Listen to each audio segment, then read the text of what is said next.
چیروکا هفتمین چیروکا گانم بن ایوب و خوهاوی فتنهی و شهرازاده گوت من بهیستیه ای میره دلال لدست پیکا وقتی ده لبر بانگا 100 سالان ji bazirganekî gelekî dewlemend hebû û bavê du zaroyan bû.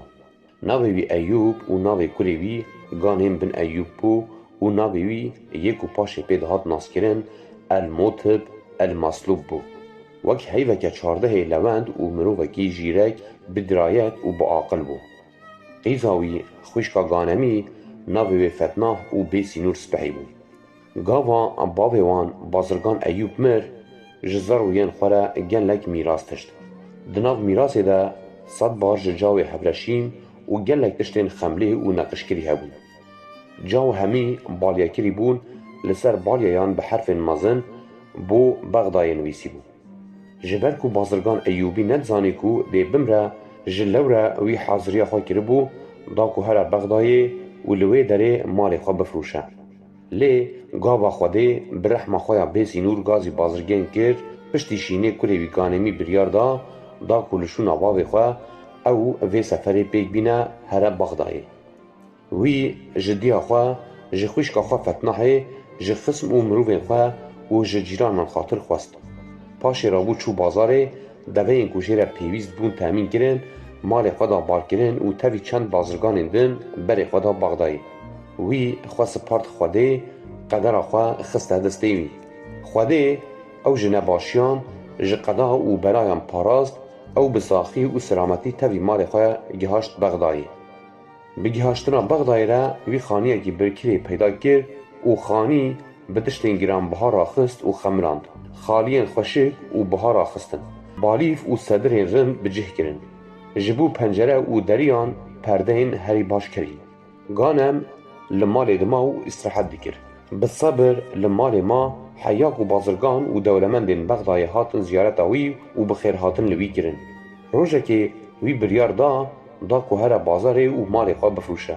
Wî balyeke mezin ji 10 hevreşîmên herî baş vekir, caw paket kirin, bihayê cawê li ser kaxezê nivîsîn û berê xwe da bazarê cem bazirganên mezin. Li wê derê alîkariyeke mezin ji wî re hat kirin. Şerbeta sar jî ji wî re anîn. Wî birin cem giregirê bazarê. Ew li ser piyan tavil malê Ganemî kirî. Ganem bin Eyyûbî serê her dînarekî 2 dînarên zêr kar kir. Ew ji karê xwe gelekî razî bû, bi wî şêweyî wî her roj çend parça caw û hinekî mizg difrût. Wî bi vî hawayî salek bihûra. Di destpêka sala duyemîn de wek her gavî ew çû bazarê. Lê wî dît ku deriyên temamê dukanan tevî deriyê mezin yê bazarê girtîne. Ji ber ku ne roja tatilê bû ew gelekî hecêb ma. Wî sebebê vê yekê ji hinan pirsî. Jê re gotin bazirganekî mezin miriye û yên din jî çûne ser gora wî. Yekî jê re got heke tu jî herî dê ji bo te çêtir be. Tu ê feydeya vê yekê bibînî. Ganemî got belê wisa ye. Lê ez cihê goristanê nizanim. Divê hin ji min re bêjin. Jê re cihê goristanê gotin. Ew bilez çû mizgefteke nêzik li wê derê destnimêj girt û berê xwe da cihê ku bazirgan civiya bû. Çû tevî xelkê bû. Bi hev re çûn mizgefta mezin. Li wê derê ji bo mirî nimêj kirin. Paşê cemaetê cenaze rakir, meşiyan berê xwe dan goristana li derveyî bajêr. Mirovên mirî yên bazirgên konekî mezin li ser gorê vekirî bûn. Ku êvarê bi lembe, find û meşaleyan dihat ronî kirin. Yên ku bi cenaze re hatibûn hemî pêk ve li bin kûn bi cih bûn. Mirî li gorê danîn û axavêtin ser. Gor hate girtin. Mele û gelek kesên din ji kitabê telqîn xwendin û dua kirin. Hemî bazirganan tevî mirovên mirî li bin bûn bêdeng guhdariya xwendinê kirin. Her çi qas Ganem bin Eyyûbî dixwest vegere malê jî lê ji bo xatirê mirovên bazirgên ew jî li wê derê ma. Ber bi êvarê ew karê pîroz bi dawî hat. Wê gavê kola tevî sêniyên mezin yên ku xwarin û şîrînahî li ser bû hatin bin kûn û sînî li ber bazirganan danîn. Her kesî bi qasê ku li ser gorê bi wê münasebetê kare bixwe xwar. Paşê mesîn û tej danîn wan destên xwe şûştin û ew li dûra gorê rûniştin.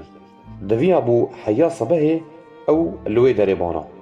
Lê piştî middetekê گانم لمال خوی کو لخانی وی بو فکری و به حضور بو جد زان درسیا فکری از مروفکی غریبم و وکی مروفکی دولمند تیم ناس کرن هکا حیا صبح از لوربم دیدز بکول مالا من مال و پره من ببن ماله پاقش بکن دداویه دا وصا به حضور بکو رابو سرخوا به هنجتا کو دستمه جاخاقاش بکر چو دربه مشیا حیا کو گهاشت بر دریه باجیر لی جبر کو وقت جنیوی شوه بهوری بو دری هاتبو گرتن تو انسان لوان دران خویا نبو چو دنگ ندهد جبلی جدور دنگ کوچک چقهل و گران بترس گانمی وها گود جبلی خوده قدرتی نه حیانها از لبر مال خود کردم مال من دو تالوگه دبو نها جی جیانا من وگریا دست بلیگرنا جه که کو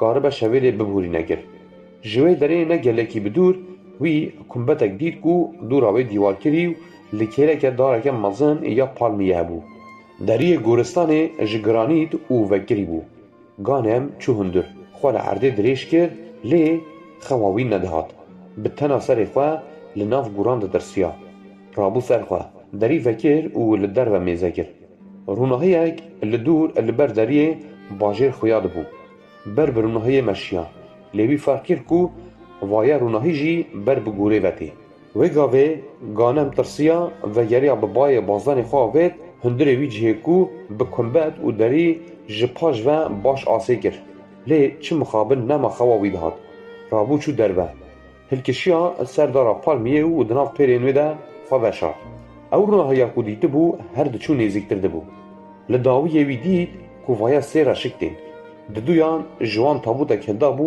و یه سیامین جی فانوسک و دو بیر گاوا او گهشتن بر در یه گوره یک و فانوس پیره بو عجب مای سکنی یکی دن جه پرسی چیه سواب؟ وی گود ما دوشتکی نابینی یه دن گود چه؟ سوابی گود اره کافور ما تو نابینی دریه کو و دوی وکری هشت وایا گرتیه و جهندر هاتیه کلید کرن و گاوه راشک سیامین یک و ناوی باشی تابو گود هونجی چه دینن؟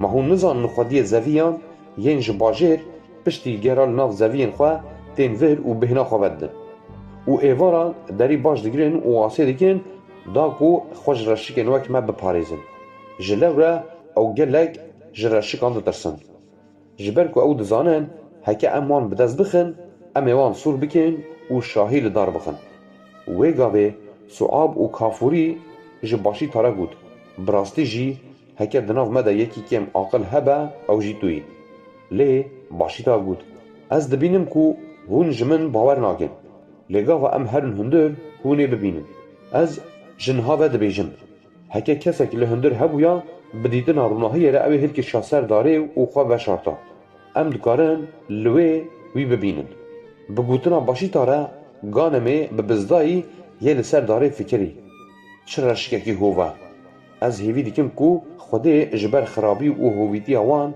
قرر همی سعودیان بینه خواه بخواه گود جبلی خوده چو قدرت نینه او هری مزن و قادر هر تشتیه کی گاره من اجوه بوبلات تالوکه رزگار بکه وان هر دو راشیکن تابوت هلگرت بو جین دن را گوتن سواب هلکی شد سر دیوی را بکه و هندر داری جهیلا هندر و بکه جبر و تابوته ام گلکی واستیانه ستو و ملین ما هشت بونه هکه تو داری وکی ام سوزا پارچه هری ببز ددن ته امه وی باش سور بکن لی سوابی گود پشتی کو از که ماقلم از دبیجم ای باشتر به هکه ام تابوته بسر دیوی را باویجن هندر جبر کو متن حقی هلگرتن حیا گوره گرتیه لیوان هر دو رشی گندن وها گود هکه وکو تو دبیجی ام تابوته باویجن دیجی هف بکوه سوابی گود بله هکه ام هرن هندر امی راستی الربره کو خال هندر و شارتیا بین یکو خلکی دشارینه هر دویندن گوتن ده بز بپیوه ما تو براستی جی جوان گوتن ترشومه شو باوردگی پاشه وان هر دویان تابوت لعرده دانی هلکشیان ده سر دیویر را خواهیتن آلیه هندر دا کو دری وکن یه سیامین جی بفانوس جوان را رونی دیکر وان تابوت بر هندر دری گرد او رونشتن دا کو بهنا خواهدن یکی جوان گوت برانو نها ام گلکی واسیانه به ازنا و بجی ام چند ساعتان استراحت بکن. پاشی ام دکارن جه کو جمره هاتیه گوتن بکولن و وی تابوته بی کو ام زانبن که چه تیره یا وشیرن. پشتی کو ما استراحت کرد ام دست بخباته بکن. لینها گوه بدن من پیشنیاره که من هیا. جبو وقت بکیف خاشی و زو ببوره ام هر سی راشکین خساندی خادم به دوره سبب خساندن خواب بیجن. ام جدسپی که حیا داویه بی کو ام تشتکی وشیرن بحث بکن. بوی آوایی ام دکارن شوه بخواشی ببورین. دوی لحظه ده شهرزاد دید کو هنگراس بیا او بدقت بیدنگ ما. لی ده شوا چلمین ده وی دوم کرد.